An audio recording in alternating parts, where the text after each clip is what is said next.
कन्नड़ डांडेली में प्रधानमंत्री आवास योजना जो 2018 से सवालों के घेरे में थी, उस योजना पर हमारे वंदे भारत के ब्यूरो चीफ राजेंद्र जोशी ने पिछले महीनों में जो कवर किया था, आज हमारी खबर का असर डांडेली में देखने मिला। दिनांक 12 मई 2026 को उत्तर कन्नड़ के डांडेली क्षेत्र में म्युनिसिपल कार्यालय में उत्तर कन्नड़ से जिला कलेक्टर श्रीमती की लक्ष्मी प्रिया जी का आगमन हुआ। विशेष यह था कि 9 साल से लंबित प्रधानमंत्री आवास योजना को सुचारू रूप से गति देना था और लाभार्थी को जो जितने सालों से इंतजार कर रहे थे उनको हक दिलाना था। डांडेली में म्युनिसिपल कार्यालय में से एक मीटिंग रखी गई जिसमें इस योजना से संबंधित सभी अधिकारियों को बुलाया गया। यहाँ तक इस योजना से संबंधित लोन देने वाली बैंक व्यवस्थापक भी हाजिर थे। योजना इतने साल क्यों अधूरी रह गई, उससे संबंधित हर पहलू में संबोधित कर आखिरकार लाभार्थियों के हक में एक मजबूत ढांचा तैयार किया गया। जिन घरों के काम अधूरे बने हैं उन काम को जल्द से जल्द निपटाए, यह निर्णय लिया गया। बैंक अधिकारियों को इस योजना में अहम भूमिका थी कि जो बैंक अधिकारियों ने लोन देने की तैयारी दिखाई है और यह सब मंजूरी जिला कलेक्टर श्रीमती के लक्ष्मी प्रिया जी की उपस्थिति में हुआ। मीटिंग समाप्त होने के बाद जिला कलेक्टर लक्ष्मी प्रिया जी ने सभी लाभार्थी से मुलाकात कर सभी लाभार्थियों को उनका हक मिल जाएगा ऐसा विश्वास दिलाया। एक लिखित पत्र हमारे रिपोर्टर राजेंद्र जोशी ने लक्ष्मी प्रिया जी को दिया।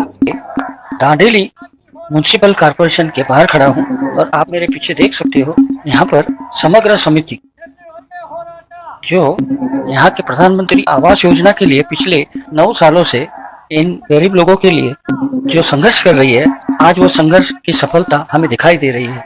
और आज मुझे खुशी है कि मैं 4 महीनों से इनको कवर कर रहा हूँ और वंदे भारत जो हमारा लाइव टीवी न्यूज चैनल है वो उसे ब्रॉडकास्ट कर रहा है। आज हमने देखा कि कारवार से श्रीमती के लक्ष्मी प्रिया जी जो उत्तर कन्नड़ की कलेक्टर है, उन्होंने इस संदर्भ को बहुत ही सीरियस तरीके से लेकर यहाँ पर डांडेली के म्युनिसिपल कॉर्पोरेशन में सभी अधिकारियों को बुलाया और यहाँ के बैंक मैनेजरों को बुलाकर जो परिस्थिति है उसका पूरा ब्यौरा लिया और ब्यौरा लेने के बाद उन्होंने सभी को खुशखबरी दी कि अभी इस कार्य को बहुत अच्छी तरह से गति मिल चुकी है और सभी को मकान जल्द ही मिल जाएंगे।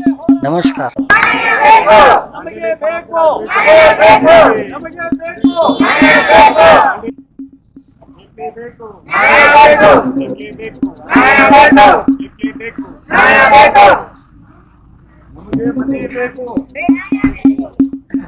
डांडेली ಸಮಗ್ರ ಅಭಿವೃದ್ಧಿ ಹೋರಾಟ ಸಮಿತಿಗೆ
ಈಗಾಗಲೇ ಕಳೆದ ಒಂದು 15 ದಿವಸ ಹಿಂದೆ ಕಾರವಾರದಲ್ಲಿ ಹೋಗಿ ಜಿಲ್ಲಾಧಿಕಾರಿಯವರಿಗೆ ಮನವಿ ಕೊಟ್ಟಿದ್ವಿ. ಆ ಮನವಿಗೆ ಸ್ಪಂದಿಸಿ ಇವತ್ತು ಸಭೆ ನಡೆಯಿತು. ಆ ಸಭೆಯಲ್ಲಿ ಜಿಲ್ಲಾಧಿಕಾರಿಗಳು, ಅಪರ ಜಿಲ್ಲಾಧಿಕಾರಿಗಳು ಮತ್ತು ಎಲ್ಲಾ ಇಲಾಖೆ ಅಧಿಕಾರಿಗಳು, ಬ್ಯಾಂಕ್ಸ್ ಅಧಿಕಾರಿಗಳು ಎಲ್ಲ ಭಾಗವಹಿಸಿದ್ರು. ಅಲ್ಲಿ ಒಂದೊಂದು ಹಂತವಾಗಿ ಚರ್ಚೆ ಆಗಿದೆ. ಅದರಲ್ಲಿ ಮುಖ್ಯವಾಗಿ G+2 ಮನೆಗಳ ಬಗ್ಗೆ 108 ಮನೆಯನ್ನು ಈಗಾಗಲೇ ನೀಡಿದ್ದಾರೆ. ಅದರಲ್ಲಿ ಬ್ಯಾಂಕ್ ಬಗ್ಗೆ ಚರ್ಚೆ ಆಗಿದೆ. ಆ ಬ್ಯಾಂಕ್ದವರು ಪದೇ ಪದೇ ಇವತ್ತು ಬರ್ರಿ ನಾಳೆ ಬರ್ರಿ ಅಂತ ಹೇಳ್ತಾ ಇದ್ದಾರೆ. ಅದಕ್ಕೆ ಒಂದು ಡೈರೆಕ್ಷನ್ ಕೊಟ್ಟಿದ್ದಾರೆ. ಒಂದು 10 ದಿವಸದಲ್ಲಿ ನಗರಸಭೆಯಲ್ಲಿ ಸಂಬಂಧಪಟ್ಟ ಬ್ಯಾಂಕಿಗೆ ನೀವು ಯಾವ ಬ್ಯಾಂಕಿಗೆ ಡಾಕ್ಯುಮೆಂಟ್ ಕೊಟ್ಟಿರ್ತಲ್ಲ ಅವ್ರು ಇಲ್ಲಿ ಬರ್ತಾರೆ, ಏನೇನು ಪೇಪರ್ಸ್ ರೆಡಿ ಮಾಡಿ ನಿಮ್ಗೆ ಲೋನಿನ ವ್ಯವಸ್ಥೆ ಮಾಡ್ತಾರೆ. ಎರಡನೇದು, ಈಗ ಯಾರ ಸೀನಿಯರ್ ಇರ್ತಾರೆ 70 ವರ್ಷ ಅಂತವರಿಗೆ ಲೋನ್ ಸಿಗುದಿಲ್ಲ ಅಂತ ಹೇಳಿ ಆ ಕಂಡೀಷನ್ ಇದ್ದಾಗ ನೀವು ನಿಮ್ಮ ಮನೆಯಲ್ಲಿ ನಿಮ್ಮ ಮಕ್ಕಳ ಹೆಸರಲ್ಲಿ, ನಿಮ್ಮ ತಂಗಿ ಅಕ್ಕ ಯಾರು ನಿಮ್ಮ ಫ್ಯಾಮಿಲಿಯಲ್ಲಿ ಇರ್ತಾರೆ ಅವ್ರ ಹೆಸರಿಗೆ ಜಾಯಿಂಟ್ ಆಗಿ ನೀವು ಲೋನ್ ಮಾಡ್ಲಿಕ್ಕೆ ಅದು ಸಹ ವ್ಯವಸ್ಥೆ ಮಾಡ್ತೀವಿ ಅಂತ ಹೇಳಿದ್ದಾರೆ. ಈಗ ನಿಮ್ಗೆ ಆ ಇನ್ಕಮ್ ಒಂದು ಪ್ರಶ್ನೆ ಬಂದಾಗ ಇಬ್ರದ್ದು ಇನ್ಕಮ್ ಸೇರಿಸಿದಾಗ ನಿಮ್ಗೆ ಪ್ರಾಬ್ಲಮ್ ಆಗುದಿಲ್ಲ. ಈಗ ನಾ ಇದೆ, ನನ್ನ ಮಿಸಸ್ ಇದ್ದಾರೆ, ಇಬ್ರದ್ದು ಇನ್ಕಮ್ ಹಾಕಿದಾಗ ಅಲ್ಲಿ ನಿಮ್ಗೆ 1,20,000 ಇನ್ಕಮ್ ಬರುವುದಿಲ್ಲ. ಅಂದ್ರೆ ಟೋಟಲ್ ಆಗಿ ಬ್ಯಾಂಕಿನ ಪ್ರಾಬ್ಲಮ್ ಒಂದು 10 ದಿವಸದಲ್ಲಿ ಸಾಲ್ವ್ ಮಾಡ್ತೇವೆ ಅಂತ ಹೇಳಿ ಅಶ್ಯೂರೆನ್ಸ್ ಆಗಿದೆ. ಈಗ ಅಲ್ಲೇ ಒಂದು ಏನು ಹೈಲೈಟ್ ಆಗ್ತಾ ಇತ್ತು, ಬ್ಯಾಂಕಿಗೆ ಕರೆದ್ರೆ ಬರ್ತಾ ಇಲ್ಲ ಅಂತ ಹೇಳಿ. ಬ್ಯಾಂಕ್ ಕರೆದ್ರೆ ಬರ್ತಾ ಇಲ್ಲ ಅಂತ ಹೇಳ್ತಾ ಇದ್ದಾರೆ. ಇಲ್ಲ, ಅದು ಇಲ್ಲಿ ಮೀಟಿಂಗ್ ಮಾಡುದು, 2ನೇ ದಿವಸ ನಾವು ಬ್ಯಾಂಕ್ ಹೋಗುದು, ಅವ್ರು ಮಾಡುದಿಲ್ಲ. ಆ ರೀತಿ ನಡೆದಿತ್ತು. ಈ 10 ದಿವಸದಲ್ಲಿ ಇಲ್ಲೇ ಸಭೆ ಕರೆದು ಪ್ರತಿಯೊಂದು ಬ್ಯಾಂಕ್ದು ಪ್ರಾಬ್ಲಮ್ ಸಾಲ್ವ್ ಮಾಡ್ತಾರೆ. ಅದರ ನಂತರ ಅಲ್ಲೇ ಸ್ಟ್ರೀಟ್ ಲೈಟ್ 108 ಇದಕ್ಕೆ ಸ್ಟ್ರೀಟ್ ಲೈಟು ಸಹ ಗುತ್ತಿಗೆದಾರ ಅದನ್ನು ಮಾಡ್ಲಿಕ್ಕೆ ಒಪ್ಕೊಂಡಿದ್ದಾರೆ. 84 ಮನೆ ಏನಿದೆ ಆ 84 ಮನೆ 10 ದಿವಸದಲ್ಲಿ ರೆಡಿ ಮಾಡಿ ಕೊಟ್ಟ ನಂತರ ಗುತ್ತಿಗೆದಾರ ಏನ್ ಪೇಮೆಂಟ್ ಇದೆ ಅದನ್ನು ಮಾಡ್ಲಿಕ್ಕೆ ಒಪ್ಪಿದ್ದಾರೆ.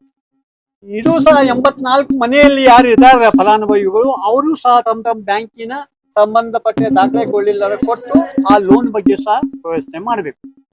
ಈ 2 ಪ್ರೊಸೆಸ್ ಮುಗಿದ ನಂತರ ಮತ್ತು 192 ಮನೆ ಇದ್ದಾವೆ. ಅದು ಒಂದು ಸಣ್ಣ ಪುಟ್ಟ ಕೆಲಸ ಇದೆ. ಈಗ ನಗರಸಭೆಯಲ್ಲಿ ಎಷ್ಟು ದುಡ್ಡಿದೆ, ಬ್ಯಾಂಕ್ ಎಷ್ಟು ದುಡ್ಡು ಬರ್ತಾರೆ ಎಲ್ಲ ಲೆಕ್ಕ ಮಾಡಿ ಆ ಕೆಲಸನ್ನು ಚಾಲು ಮಾಡ್ಲಿಕ್ಕೆ ಒಂದು ಪ್ರೊಸೆಸ್ ಮಾಡ್ತೇವೆ ಅಂತ ಹೇಳಿ ಈ ತಿಂಗಳ ಕೊನೆಯವರೆಗೆ ಒಂದು ಅಂದಾಜಿದೆ. ಮತ್ತೊಂದು ವಾರ ನಂತರ ಒಂದು 15 ದಿವಸ ನಂತರ ಅಂದ್ರೆ ಮುಂದಿನ ತಿಂಗಳ ಮೊದಲನೇ ವಾರದಲ್ಲಿ ಮತ್ತೊಮ್ಮೆ ಜಿಲ್ಲಾಧಿಕಾರಿ ಬಂದಾಗ ಅಲ್ಲೇ ಚರ್ಚೆ ಮಾಡಿ ಈ ಒಂದು ಸಮಸ್ಯೆ ಪರಿಹಾರ ಮಾಡ್ಲಿಕ್ಕೆ ಒಪ್ಕೊಂಡಿದ್ದಾರೆ. ಎಲ್ಲರಿಗೂ ಆದೇಶ ಮಾಡಿದ್ದಾರೆ. ಈ ಒಂದು ಇದರ ಫಲಶ್ರುತಿ ಏನಿದೆ ಹೇಳಿದೆ. ಎರಡನೇದು, ಗೃಹ ಮಂಡಳಿದ ಏನ್ ನಿವೇಶನಕ್ಕಾಗಿ ಅರ್ಜಿ ಹಾಕಿದ್ರು ಅದು ಇನ್ನೂ ಅತಂತ್ರ ಇದೆ. ಆ ಫೈಲ್ ಎಲ್ಲಿ ಇದೆ ಏನ್ ಅದನ್ನು ಪರಿಶೀಲನೆ ಮಾಡಿ ಅದನ್ನು ಸಹ ಒಂದು 15 ದಿವಸದಲ್ಲಿ ಪರಿಹಾರ ಮಾಡ್ತೇವೆ ಅಂತ ಹೇಳಿ ಅಶ್ಯೂರೆನ್ಸ್ ಕೊಟ್ಟಿದ್ದಾರೆ. ಇಷ್ಟು ಚರ್ಚೆ ಆಗ್ಲಿಕ್ಕೆ ಇಷ್ಟು ಟೈಮ್ ಹೇಳಿತು. ನಾವು ಹೋಗಿ ಕುಂತಾದಾಗಿಂದ ಚರ್ಚೆ ಚಾಲು ಇದೆ. ಇಷ್ಟು ಟೈಮ್ ಆಯ್ತು. ಒಂದು ಹಂತದ ಚರ್ಚೆ ಇದೆ. ಇದನ್ನು ನಾವು ನಂಬಿಕೆ ಮಾಡುವ ಇವತ್ತು ಜಿಲ್ಲಾಧಿಕಾರಿಗಳು, ಅಧಿಕಾರಿಗಳು, ನಗರಸಭೆ ಪೌರಾಯುಕ್ತರು ಎಲ್ಲರೂ ಒಂದು ಅಶ್ಯೂರೆನ್ಸ್ ಕೊಟ್ಟಿದ್ದಾರೆ.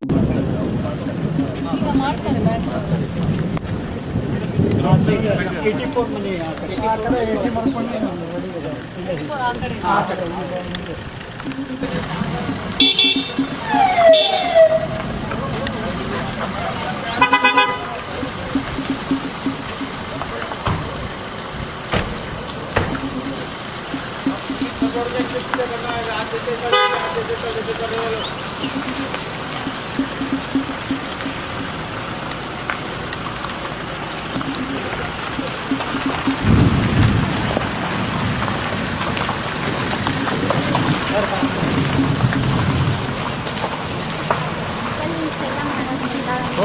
कर।